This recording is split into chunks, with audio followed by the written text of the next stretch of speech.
Time magazine did a cover story a number of years ago now. On the cover, it just had big letters that said, "What if there's no hell?" The story centered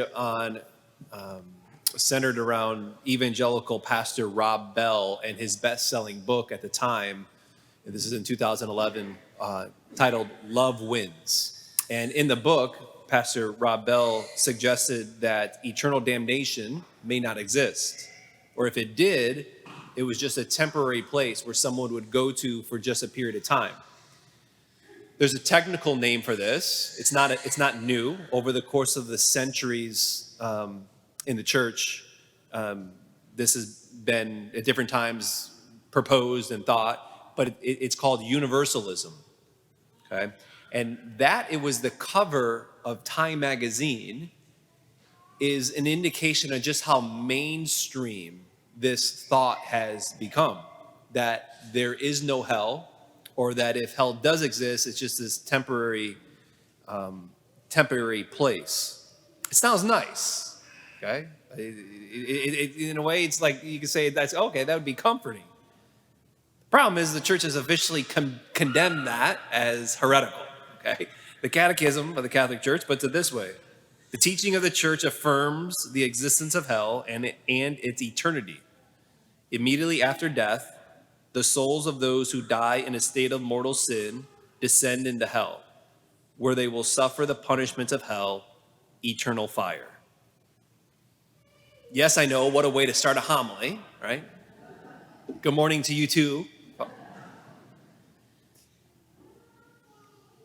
But with that, we might find ourselves asking the same question as the man did as he approached Jesus in the gospel today. Lord, will only a few people be saved? Will there be a lot? Will there be a little? What are my chances? Is it 25%? If so, like I could look around in the church and see if there's 3 people like that I'm, would put myself in front of maybe. But Jesus doesn't answer the question.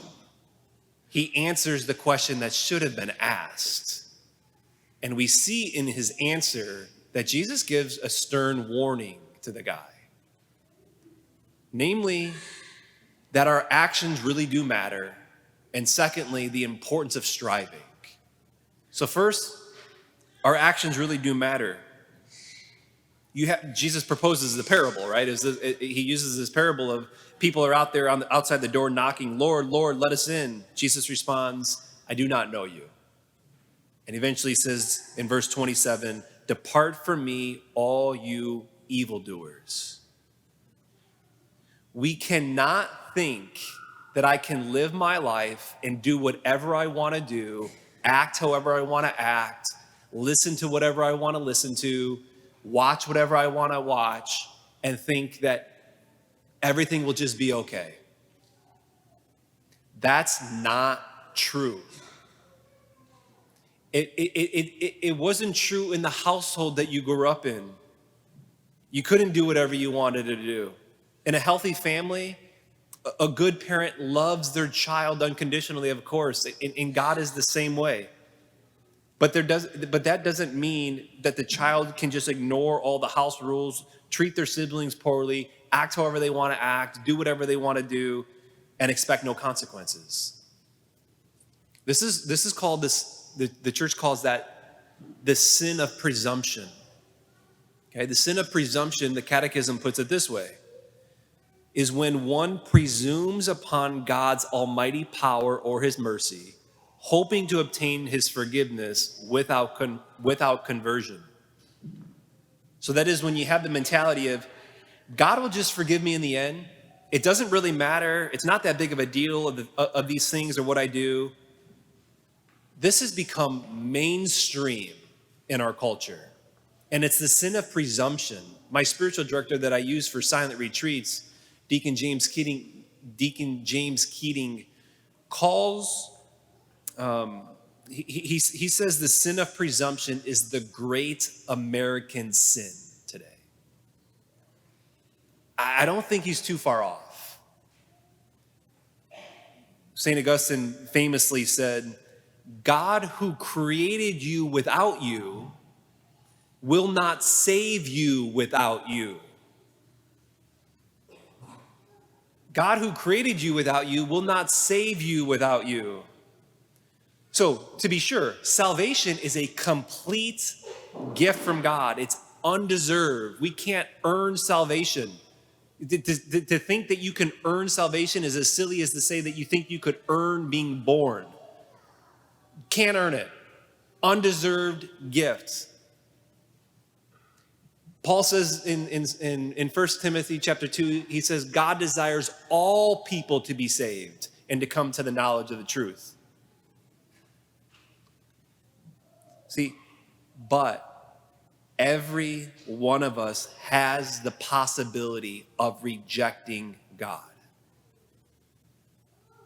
Which brings us here, secondly, that we hear in Jesus, this stern warning is the importance of striving. Because here's a guy who's like a Jew talking to another Jew saying, I can't, like, we're on the outside, like, you know, it's kind of pretty much maybe just be us.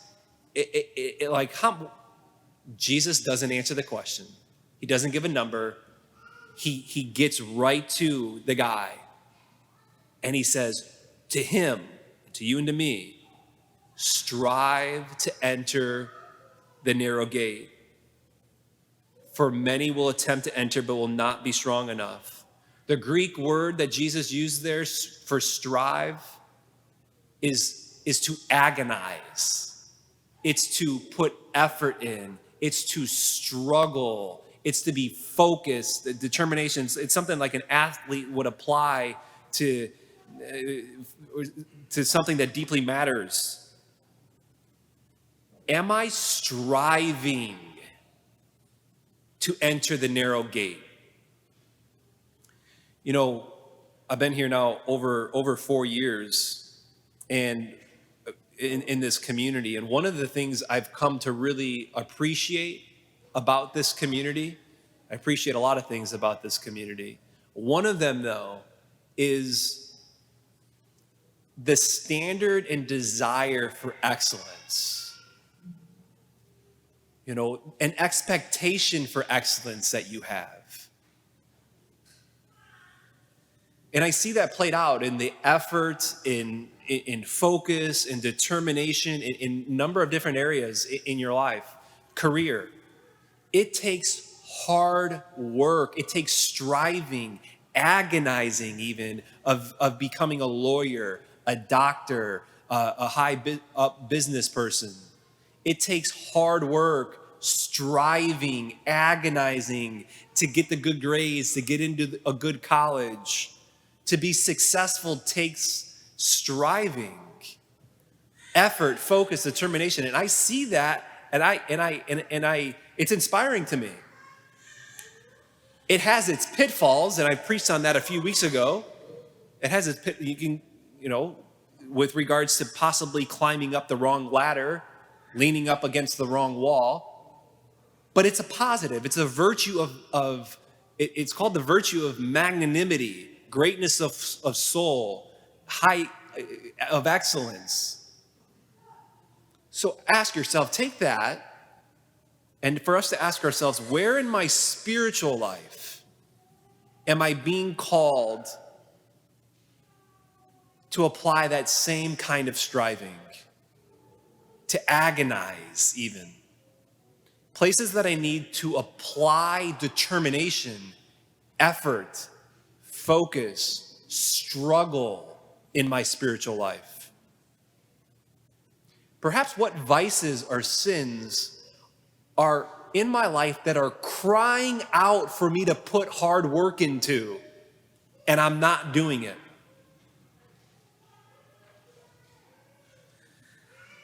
And please hear this next point, because this is really important. To strive and struggle against sin, even to fall repeatedly even, is not the same as the sin of presumption. Striving means you're trying, you're struggling, you're asking for God's mercy, you're falling and getting back up again, knowing of God's mercy, The Lord knows our hearts. He knows if we're struggling and we're tempting, rather than falling into the sin of presumption. It doesn't matter what I do. I don't need to go to confession. God will just forgive me. It will just all work out in the end. That's the sin of presumption. That's a far cry than struggling and falling and getting back up again, knowing of God's mercy and clinging tight to him. And so maybe just end with this, because it's really back-to-back weekends now where it's more of a difficult gospel. I didn't wake up this morning being like, yes, the weekend that I get to preach about hell to everybody. I don't do that. In fact, it's a little bit like, when I get up. But the gospel's good news. It's always good news. That's what the gospel literally means, good news. So there's good news. Can you see that there's good news in the Lord? Like he's even being merciful here of saying it. Let alone the fact that as the church fathers interpreted this passage, many of them, is that the narrow gate is not just a moral challenge. It is a person. The gate is Jesus, who opens up the gate, who makes it a possibility even by his death on the cross and his resurrection. Striving, clinging on to the person of Jesus, to know him. Knocking on the door. Well, didn't we eat and drink with you? And we went to mass and Lord, I even believe in God. I went to mass and everything else. Like, depart from me, I do not know you. Do I know him? Does he know me? Am I striving? So no matter how mainstream the thought may be that hell doesn't exist, the truth is hell does exist. And our actions do matter. And it's also true that Christ is the gate. And though the gate is narrow, it is not closed. So strive to enter the narrow gates.